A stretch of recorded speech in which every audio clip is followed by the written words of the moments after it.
あのバッジを見るな海賊ども。ソゲキング。Subscribe to that channel. 了解。シャツファイヤーバードスター。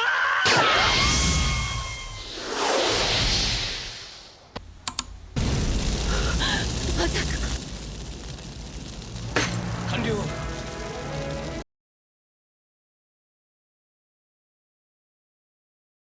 Hello everyone, welcome to another video. Since we had a short locals this week after nationals, there was just a little less attendance. I'm filling in with another video, and I put a poll up on my channel, and you guys voted for a review of PRB02 in the context of my Canon decks. So just a reminder who my Canon decks are. We have Yellow Purple Robin, Green Yellow Law, Blue Yellow Nami, and Blue Purple Sanji. So some of these colors won't make a big difference here, but I will go over them just because it's not too many of them. And then I'll kind of highlight the ones that I think are potentially useful in my Canon decks. So hope you guys enjoy this format. Not 100% sure if we'll try this one in the future, but maybe for small sets this is a good format.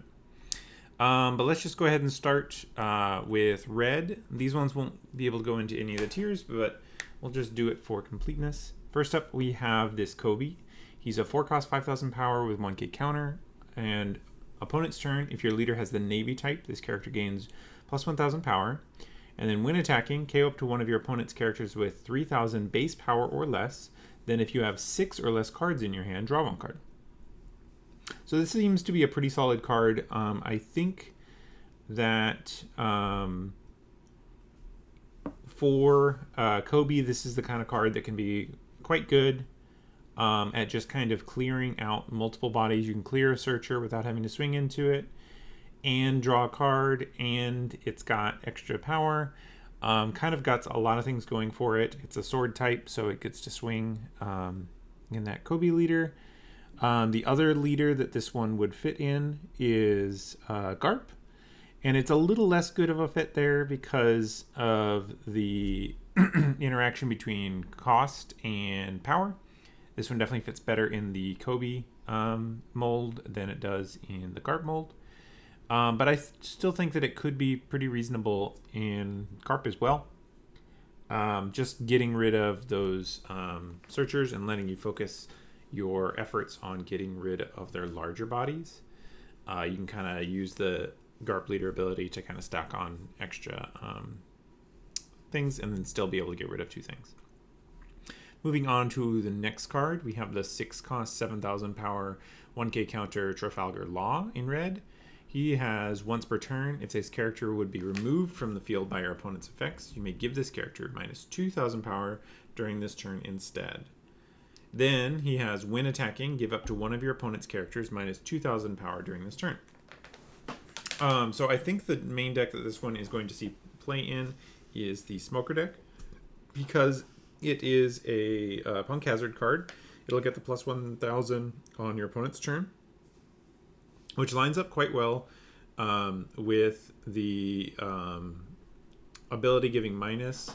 So he'll be an 8k that goes to a 6k.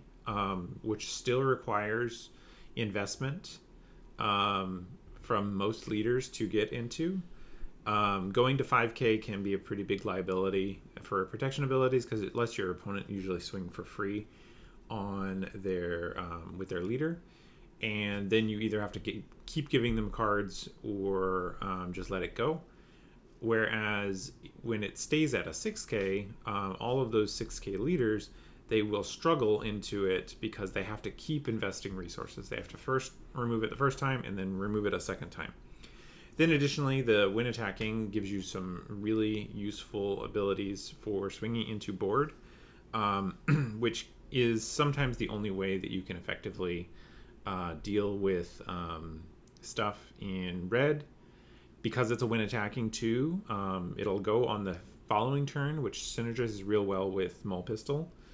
So there's just a lot of things to like, especially in the Smoker deck. Moving on to the next card, we have the Lucky Brew, who's a 4-cost 2,000 power 1k counter blocker With on play, you may trash one character card with a power of 6,000 or more from your hand and draw 2 cards. So this one is very nice for Shanks, who has a lot of difficulties with dealing with breaking out, and has just a lot of guys that are naturally 6,000 or more power. So this is just a real good way to kind of filter out your hand. The other Lucky Roo is really strong in a lot of situations, but if your opponent learns how to play against it, or the meta is not one that the other plays into particularly well, this can be great as just an options piece that gives you access to seeing more cards, and it's just going to be great overall there. Notably, this doesn't have anything in particular that it fits with in the Shanks deck. It's not locked in any way, so this could be something you could see in other defensive red decks, which there aren't too many of, granted, but it is definitely the kind of card to watch for, because it could be that we get another red leader in the future that is more defensively focused, and this would probably slot in there too. Moving on to green, and the first one that might show up in particularly the Law deck, we have the 3-cost, 3,000 power, 1k counter blocker Jewelry Bonnie. She has on your opponent's attack once per turn set up to one of your Dawn cards as active. So it's a very similar effect to what we have on the Kid Killer, which is a card that hasn't quite found its place, or that ability hasn't quite found its place very well in Law, but it is something that I think with enough repeats of the same effect could be quite effective. I think the biggest thing competing for this this slot in Law is the other Bonnie, the one that can stack your life. I could definitely see a world where you split between them a little bit, especially if you are getting away from the slash type only versions of the deck. This could be something that plays pretty well. One of the things that the Law deck really thrives around is playing out 2s and 3s so that you can hit your 5 costs on board criteria, and then 2s and 3s into 5s essentially off your leader. And this one, having a blocker, is a really important keyword for that deck. So if we find another meta where there's very big body but not removal heavy things, I think that Emu is probably a bit of a difficult one because they have good access to removal, making this one not super effective. But if we run into too many more decks that look like blue-purple Luffy more than they look like Lucci, I think this one has the potential to be relevant, especially if we can find a good way to leverage the events in the deck. So I'll put this one tentatively into the lot category, but I don't think that it is a perfect fit. Moving on to the next card. All right, moving on to the next card, we have the 4-cost, 5,000 power, 1k counter Monkey D. Luffy. It has your turn on play if your leader is multicolored, green and yellow is, and your opponent has 7 or less Dawn cards on their field. Your opponent rests an active Dawn at the start of your opponent's main phase. So this one's quite interesting. It's quite similar to the 5-cost Bonnie, but it is playable on its own just a little bit easier. And the cost to that is that it is a time-sensitive thing. If you have to play it out later in the game, it's way less good. So something definitely to pay attention to. These sorts of effects on curve are very strong, especially if you are playing it out on 5 Dawn, like you have missed your Cavendish, but you already got a Searcher off, or maybe your opponent is dealing with your bodies. I could see a world in which this is a reasonable 1 or 2 of, just as a way to get that stun ability, which is very strong, and then being able to, on that 5 Dawn turn, still be able to use leader ability. I will say that it is not the kind of card you would want to build your game plan around in any way. Because it is the time bound thing, so having too many of them, you're only going to really get to use one, or so if you play it on 4 Dawn, and you can play it on 4 and 6 or 5 and 7 for your curve, which is kind of a narrow range, especially in a deck. Green yellow, while it can be aggressive, I don't think that it often finishes the game quick enough to where finding multiples of this would fit into the game. So maybe as a one of, I would say that it's probably worse than Bonnie in the role of green yellow, just because the Dawn, setting the Dawn active does work with some of the events that we've seen in the deck, and blocker is probably a stronger ability throughout the game than this one stun is, which is particularly time locked. But definitely one that I would be interested in trying a couple copies of just to see where it lands. It's a 1k counter at worst, so there's enough upside to where I'd consider adding one to my list. All right, now moving on to our last green card. We have the 4-cost, 4,000 power, 2k counter, Verona Zoro, with opponent's turn, and this character would be rested by your opponent's effects. You may rest one of your other characters instead, and blocker. So the way I see this one working out most, in the context specifically of the green yellow law deck, would be as a card that is reasonable to play in the late game when you already have a large body or two and you just need to survive in a way, because this 2k counter is useful early game, and if you find yourself in a spot late game, maybe if you've got a Cavendish or something on board, you can play this and some other 7-drop player maybe or something like that, then I could see this being a reasonable blocker to play out. Just because it's using up your 2k slot, which isn't always that important. Maybe this would be better than the 5-cost X-Drake, or maybe you don't need all 4 copies of the 1-drop Apu, just as a kind of flexible 2k that sometimes has upside to it. This case being a defensive value rather than the other two, which are a little more offensively valued. So I could see this kind of fitting into your 2k package. So I'm going to go ahead and put this on the list as one that would deserve testing in green yellow law. Yeah, and I think just to summarize what I'm saying with it, look at it as an alternative for making your deck flexible in the 2k slot over what may, in some other situations, may be stronger. You don't always need 4 copies of all of the strongest 2Ks because you have so many searchers. You can still find the strongest 2Ks while still leaving these cards in to find them when you need them, like when the particular situations come up. But that's what I have for law.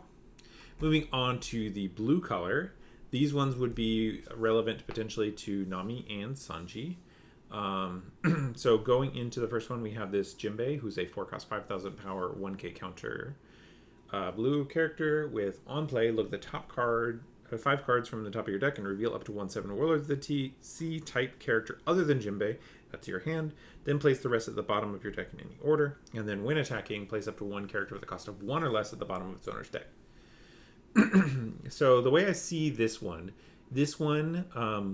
I would tentatively say to kind of watch with Nami. We already have the Sengoku Searcher, so this is a searchable card that fits in a reasonably well supported archetype. I don't think that obviously this card was created in any way for Nami, but blue Warlords is relatively well supported. There are other yellow 7 Warlords that we maybe get into a couple later, but other ones that we've seen in recent sets with the Doflamingo And so just keep an eye on this one for Nami. Sanji, I don't think this one is playable. It just doesn't do enough that is event focused, and that's really where the deck wants to be. But for Nami, definitely keep your eyes out for this one. There is definitely a world in which we get more support aimed at Boa, and those cards care about returning cards to hand. Nojiko is a great card at doing that. So just one to keep your eye on. I do think that this has enough text on it, and it's good text, to where you should keep it on your radar, especially if we get something that can summon it out, like maybe not a Jinbei, maybe not specifically the Jinbei that was banned. I could see him coming back, but it wouldn't work, obviously, with this Jinbei.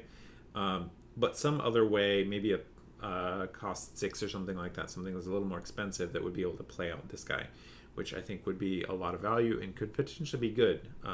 As Nami, one of the things that Nami can struggle with is being able to get out multiple attacking bodies rather than just all of their disruptive 2Ks and other things like Zeus's and Nojiko's are great all day, except that they don't actually close out games very well. So just something to watch. The next card we have is the 4-cost 6,000 power 0 counter Marco. He is a blocker and he has on KO, draw 2 cards. Very simple text box here. I think this card is probably better on average than Cavendish in the Nami deck. One of the things that Nami has that it is not great at is protecting your bodies on the board, your characters. So this Marco doesn't need protecting very much. You can swing with it to 6 just the same. If your opponent wants to swing into it, which they often will, you will get those same draw 2 cards that you would have gotten out of a couple swings with Cavendish. And your opponent is treating this guy as a blocker even if you're attacking with it. The on-KO also means your opponent might not attack into it, which lets you have some stickier presence on the board. I don't want to overemphasize those things because your opponent will make the decision as best for them at the end of the day. So they will find whatever they pick will not work out as nicely for you as if you got to choose what your opponent did with it. But it's definitely a strong baseline that I think I would play over Cavendish, especially given that this one is searchable by the Izo. It also happens to be Wano, so it is also searchable by the Yamato if you happen to be running that, the yellow Yamato. So it's a searchable card that has most of the same text as Cavendish, and it's one that you really don't mind letting go because it's already done its kind of main purpose, which is that draw cards and the blocker in that same sort of context. So definitely one that I think I would put in the Nami category. Now for Sanji is a little tougher because that deck is so tight. You kind of really need to have a lot of events. I wouldn't say that it is impossible to fit this one in Sanji, but I would definitely not be one that I would just add willy-nilly. You have to really test with your list on this one. And similar to how you have some of the, like this one I would consider maybe testing with in Law, I would say something similar with this one in Sanji. Something that you could maybe test with but aren't probably expecting to be good. But in Nami, I think this card is great. Moving on to the next one, we have the 2-cost 1,000 power 1K counter, Mr. 3 Galdino. This one is, this effect can be activated when this character is rested by your opponent's effect. You may trash this character and draw 2 cards with blocker. Even though this card is very clearly built for Buggy, in that it gives you cards, and it doesn't, you can kind of get it off the board and for some value, either through a block or if your opponent's trying to get around a blocker, you're always getting those cards. I think that's a very meaningful effect for Buggy. But I do think that this is the one that you could definitely consider for for either Sanji or Nami. I think probably more likely in Nami because of the way Green Zoro is going to exist in the meta. The resting blockers and just swinging is going to be a particularly common effect. And just being able to trade in your blockers for a 2 cards, great place to be. Your opponent's going to swing at your life anyways. Might as well get 2 cards out of your blocker and deny them some of the value that they would get just by swinging at it for free. So I would say tentatively 1-2 test in Nami.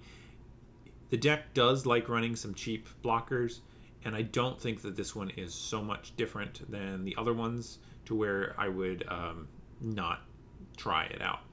The Vista, which is the blocker for the Whitebeard Pirates type, has no counter, which isn't as big of a liability in Nami, but it's not free to not have counter, even in the Nami deck. So this one having a 1k counter, being comparable in price, it also happens to work with Slave Arrow. Important to note there because it is 2 cost. So if your opponent rests it, they swing into it, you can opt not to do it and just deny their leader ability entirely. And then on a future turn, you can just play it out again, and if you don't have the Slave Arrow in the future, you can get 2 cards out of it.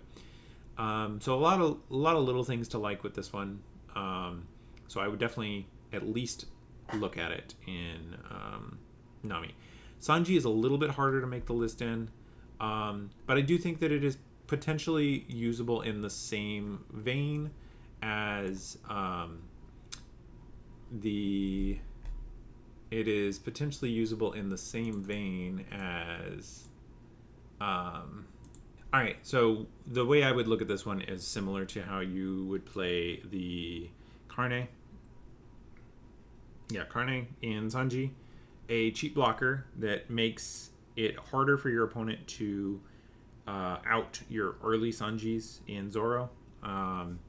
Just because they can't rest your Sanji and then be able to get through the blocker. If they block this, you can just draw 2 cards.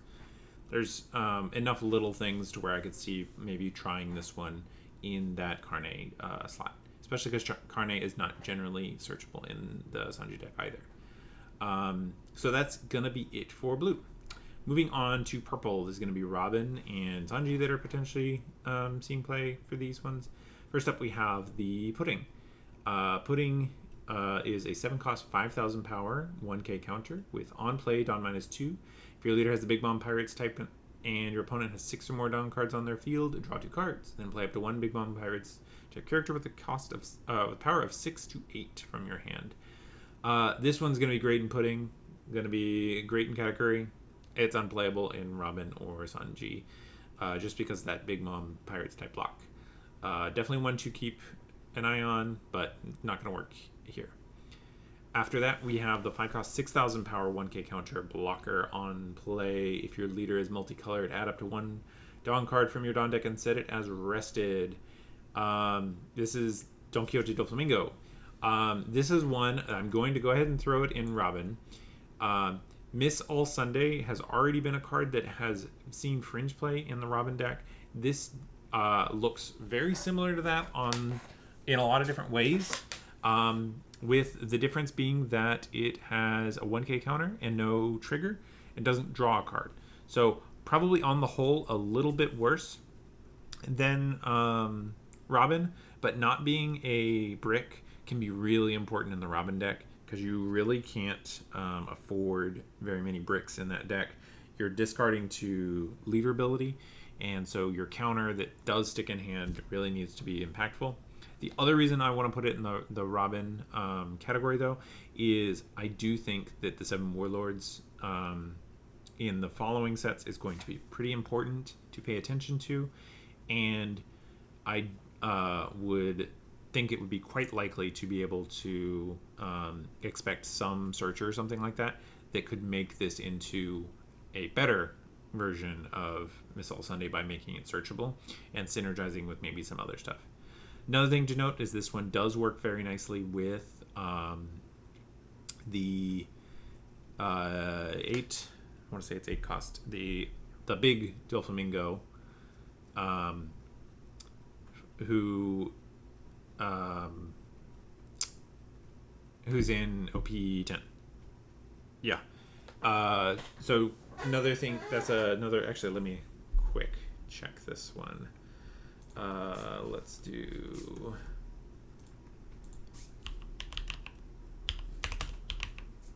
Yeah, 8 cost, and it does not specify not named Don Quixote, Doflamingo, so that's great. Let's go back. PRB02. All right, so yeah, I think this one is one that is on the edge of playable in Robin, just because getting that second ramp without needing to use a card is great. And then the potential for there to be future for this one, I think, are both good spots to find yourself for this card in Robin. Moving on to the next one, and I do think this one is probably pretty easy to just throw in Robin. I'll go ahead and read it though. This is a 2 cost, 2,000 power, 1k counter. Nami, who has on play, look at the top 5 cards from the top of your deck and reveal up to 1 Straw Hat Crew type card other than Nami. Add to your hand, then place the rest at the bottom of your deck in any order. And it also has trigger, play this card. So the things that this deck, this card has that Robin really likes, it's got a trigger, it's got counter, it searches for Straw Hat Crew, which means it searches for Gum Gum Giant, and the trigger also just plays it out. So it's got a good trigger at that. So this has a lot of things about it that Robin is gonna like. The only caveat to this one, and why it might not make the cut ultimately, is because it is searching for Straw Hat Crew type leaders, you kind of want to skew your deck towards that archetype so that it doesn't miss, because playing out a 2 cost character that ends up not doing anything can be a real liability. So just something to keep in mind. You might want to up your number of Rush Sanjis, maybe play Rush Luffy as a top end. So just keep in mind that you want this to be able to hit. You've already got good 2Ks in the Egghead Frankie to run. You can find the you can't find the KO Nami, but you can find the Egghead Luffy, which KOs. So depending on if the meta is one that supports the removal archetypes, this could be great there. But I definitely think this is one that deserves testing for sure in Robin. In Sanji, I think also this is one that is very potentially a good card, because the card also happens to find your Sanjis, and all of your Straw Hat type crew cards means all of your events. So this is just a great searcher. I would probably even consider this one over the Pudding. The one downside is it costs 2 over 1, and it's not going to be impacting the board in any bigger way. So you might want to do a mix, just because having them all cost 2 means you don't get to play around with your Dawn quite as well. But definitely one to test out in Sanji as well, because almost all of the cards that you want to find in that deck are Straw Hat Crew, and the ones that aren't are also not searchable by the Pudding, namely the Reiju. You can't find Jozu.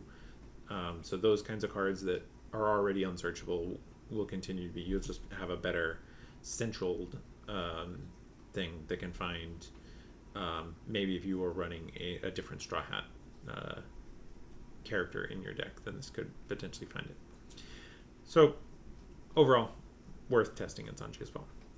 Moving on to the black, there are none of my leaders here are black, so we won't have any for the thing, but I want to go through anyways. I will say that Perona is one that I consider kind of on my outer canon. It probably exists before the concept of this channel's canon decks.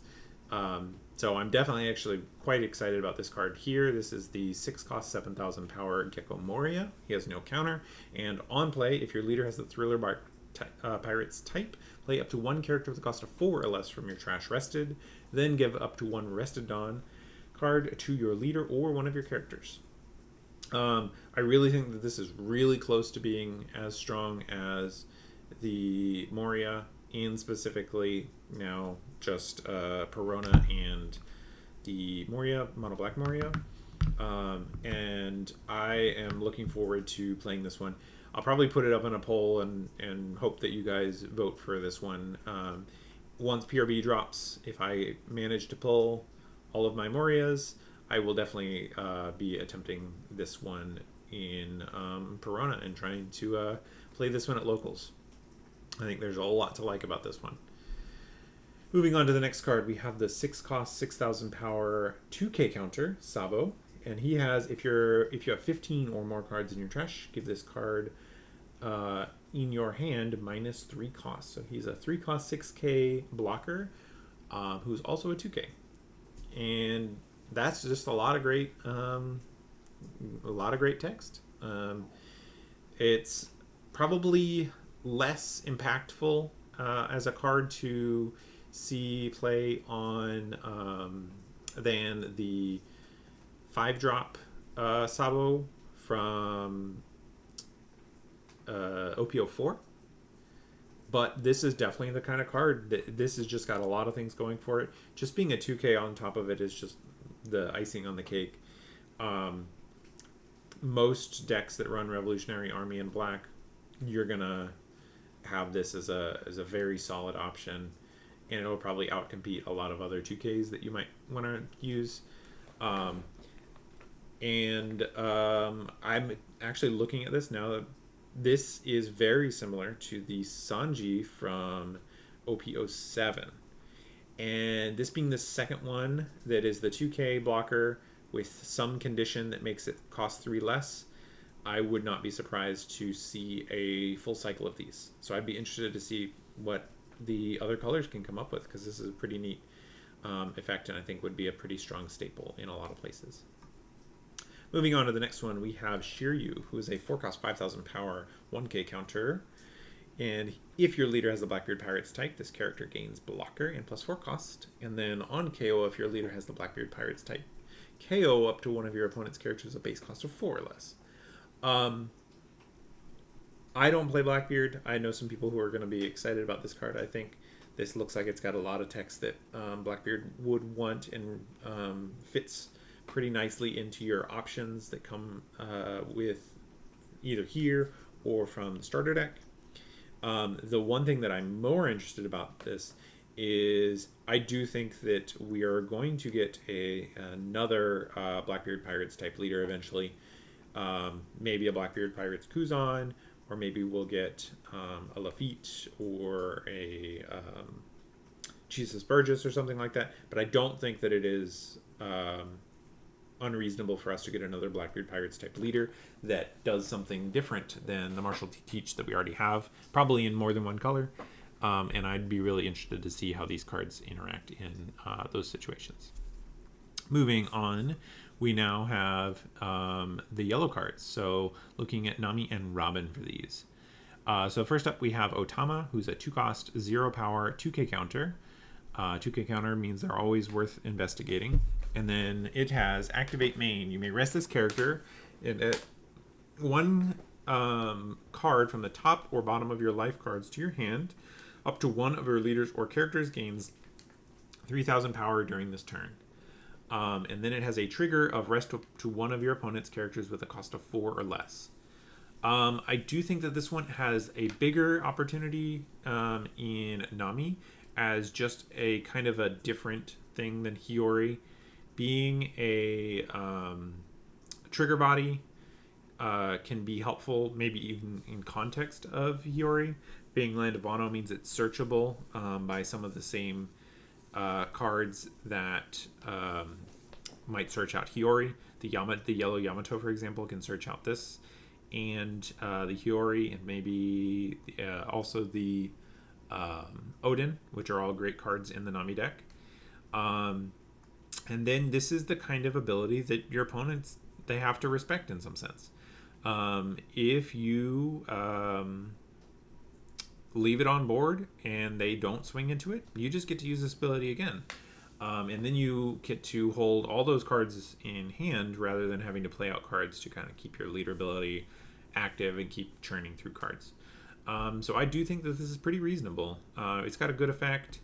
I think that the effect itself might be something that you could consider in Robin, but you would need to not be on any of the 9 costs. You'd want to probably play this out maybe in conjunction with the 8-drop category, or maybe the 7-drop Sanjis, so that you can hold up Gum Gum Giant. You can use this to give your leader the power bump, kind of force your opponent into it, into attacking into this, especially if you've got maybe a blocker, or you've got enough cards in hand. Gum Gum Giant is great as a deterrent. So I'm going to put it for sure in the Nami pile, and I'm going to put it tentatively here. Let's actually go ahead and put some of these in order.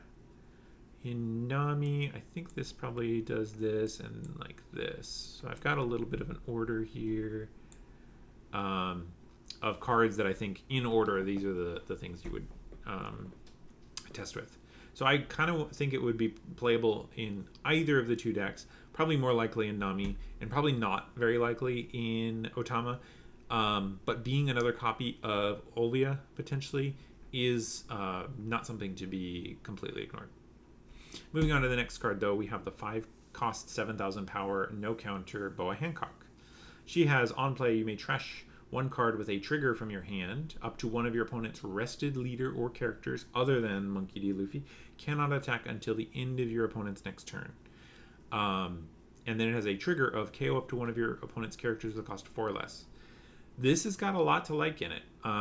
This is the kind of card that is really strong into Zoro, for example, because it comes down on a turn where your opponent has likely already swung into you with their leader. So you can freeze out leader. That's a lot of value. It's got a trigger, useful for Robin's ability. It discards cards with trigger, which is already something that we've seen with the Nami removal card, which is a pretty usable effect. So one that I would consider there that's got a good trigger. Not quite as good as the removal Egghead Nami, but definitely solid. It has a much better body, though, than the Egghead Nami, which I think is really important, especially if you are pairing this with stuff like the Sanji, and then you can really exert a lot of pressure on your opponent's board with your characters.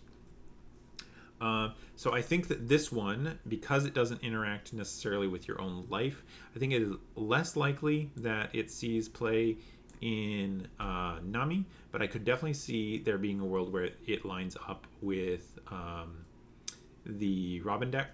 And I want to also note it is another 7 Warlords. So you do have 2 7 Warlords here, plus the other Dofi, who is quite strong in Robin. So there is a list of Warlords that are starting to stack up.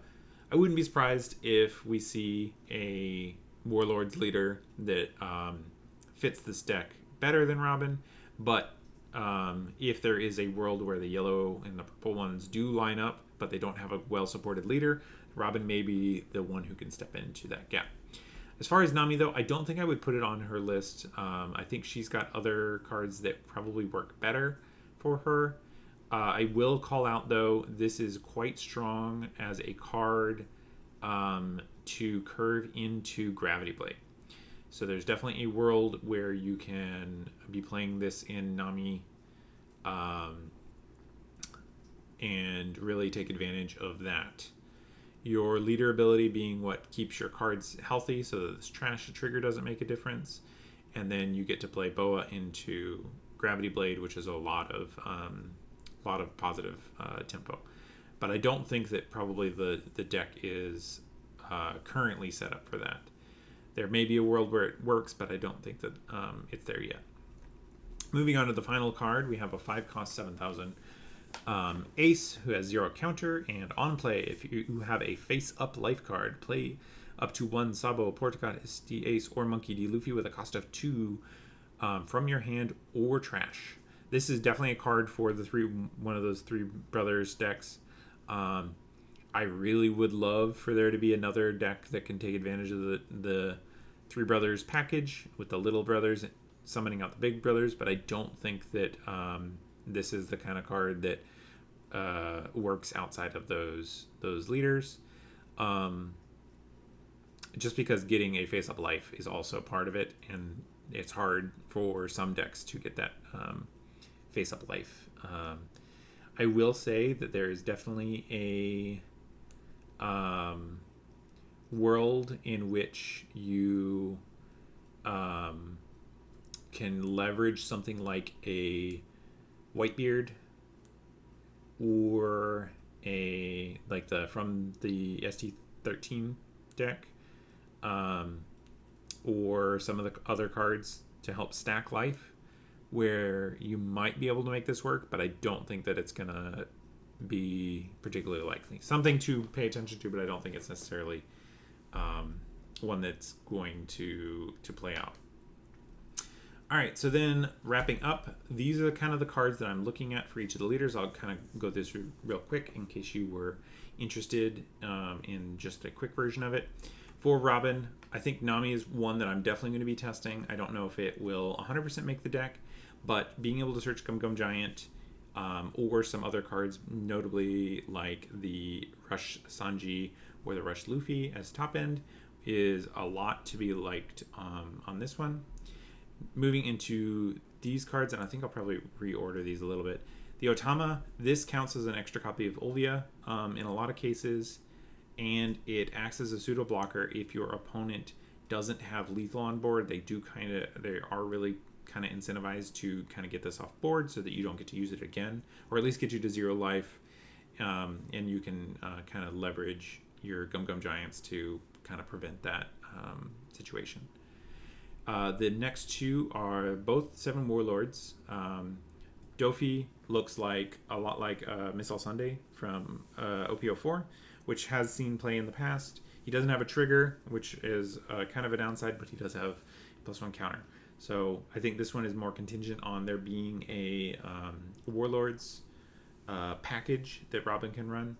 And in a similar vein, this Boa Hancock is another card that I think in a world where you have maybe a Warlord Searcher or something like that, and then a little more Warlord synergy, this could be a card that Robin could potentially take up. These are quite strong cards that there's a lot of kind of inbuilt synergy with the Robin leader. It's just a matter of whether or not the package is fully supported out. I don't think that these are ones that you would play as one-offs. They would want to be building into other Warlord synergies as well. Moving on to Green Yellow Law. I don't think that the Otama or the Hancock or the Ace really fit the deck very well.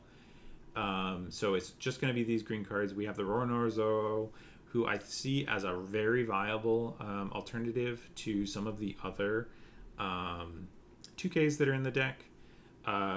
With the amount of searchers that Law has, this Zoro is going to be a great option as a tech piece that you can just pick up when you need, and otherwise just use it as a 2K.